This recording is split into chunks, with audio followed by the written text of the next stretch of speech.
In this guide, I will be showing you guys how to stream Crunchyroll on Discord without black screen. Let's get started. First, launch your Discord app. Make sure you have already logged into your account. Now click on this user settings option.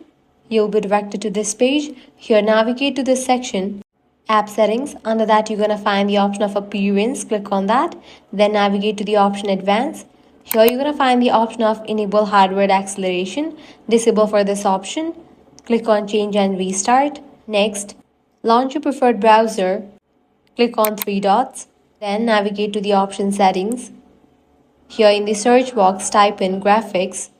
Once this option appears, use graphics acceleration when available. Disable for this option.